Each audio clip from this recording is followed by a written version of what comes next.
the winner of the longitude, also altitude test of their rocket. I'm not going to explain anymore, but this is Big Bertha, Cadet Hermes. How does it feel to be the best at both altitude and longitude length? It feels pretty good. I thought I was not gonna win that longitude though, but it's pretty good. Mine's a little bit nose heavy, so I thought it was just gonna dive straight down, but Okay. Thank you. Goodbye. Those with who had the cone tip, just the tip that they fired, nothing else. Okay, does that count? That doesn't count. Like, I mean just the short tips, like no shaft, no shaft on it. Come up towards the middle of the circle. So, one thing why our rockets didn't fire so far is because you have to get all that air into that first little burst. It has nothing to get extra out with it. Also, it doesn't have any guidance on it, so it doesn't have anything to keep it straight, which means that it's more likely a flopping rock in the air. That's why you saw the pellets move farther. So that's just drag. That's just a lot of drag. So it's a cool idea, but it's helpful for space shuttles because it has weight on the tip, so it's pushing it down. And when you see the small capsules of the shuttles falling, like the old ones, they fell. They created a lot of drag and resistance, and that's why they're able to enter the atmosphere at slower speeds than, say, a rocket going straight down. And that's it's an important thing to have, but it's not important for getting height and range. Do the heat shield, like the heat shield, add any extra drag? I'm sorry, what? Do the heat shield themselves add any drag? Heat shields add drag just because of weight. That's all. So, good idea. It worked, but it's not built for this project. So if you added a shaft and maybe some wings to it, it would work. It'd be just like mine. So, if y'all can push back into the circle so we can get the next group of people up here. People who had a rocket without fins. Just the people with the tips, so everyone else can go. No. These fins are fine. We'll get back. People who had the rockets without fins. Move up. Rockets without fins. I don't know what to put that under. So, It's a pregnant yes, rocket. we'll put it under bomber. But I'll apply it to this situation. The reason yours didn't work so well, there's not enough propellant to move such weight. Otherwise, it probably would have worked decently well. No. The reason I don't see why yours didn't work too well.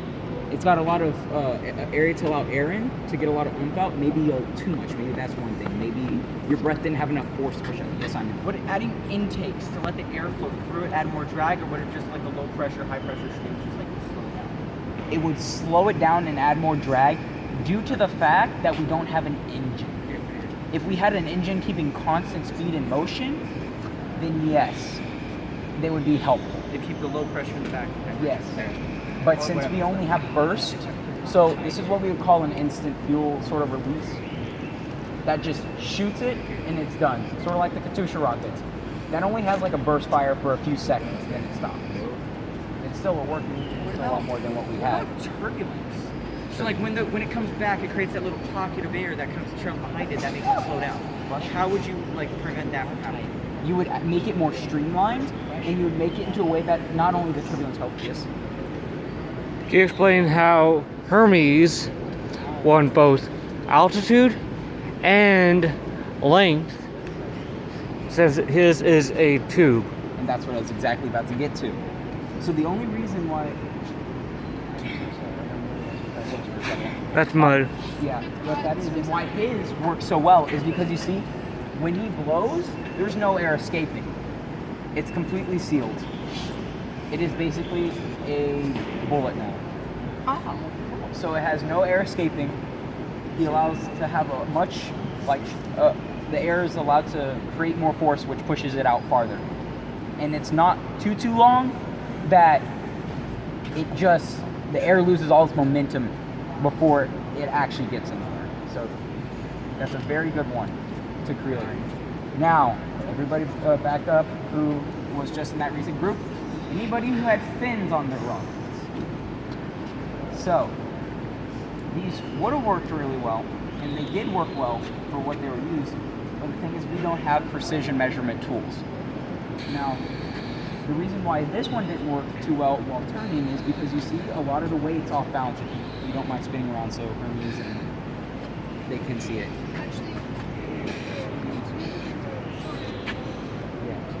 Well, that's because like one is a balance and the other lifts. Spin. So like I measured the center of mass and I made sure it was like right where this tape is where the center of mass is. So if I balance this on my finger, I can balance this on my finger. Now range-wise it was good, but it just turned. I mean, like if it didn't turn because of the due weight of it changed, it would have been fine. And yours, why yours didn't work is because you see the straws? That's too much blockage. That basically stops the rocket. So What if you cut out it's too bottom heavy now. But it's a good idea and it would have worked. Like certain planes actually only fly with circle wings.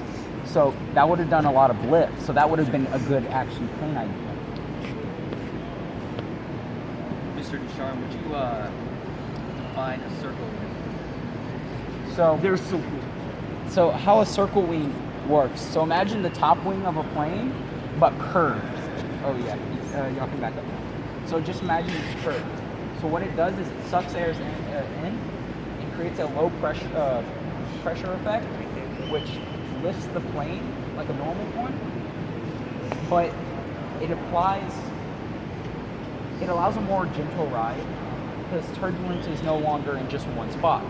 It's now all around pushing it and making it more equal force, which creates, it's slower, but it still has a fair more amount of lift than what a normal plane would have. So a cargo plane would have an O-wing, but sadly those are experimental right now and not stably known enough to apply much to it. That's why you don't see planes flying on the circle mode. But that's why you see on the, we'll go out there in a minute, tips on the wings, it creates the dragging turbulence on the edges and not the whole wing. So if you remember some of the older planes, the whole wing shook. And now it's just mainly the tips and it's a lot less. And it's because of those things. And I'll explain that a little bit more. Like guide it to there? 3 minutes already. And the reason why I saw this one do fairly well is because none of the air was capped off here. And then the fins allowed it to spin and kept it straight. Now, specifically, I pushed it in kind of tight for the range one because it allowed the pressure to build up in the nose. And when it finally got off, it fired really far. So I pushed it in a little too far. Dude, that's awesome. And that's what the basis of a rocket is.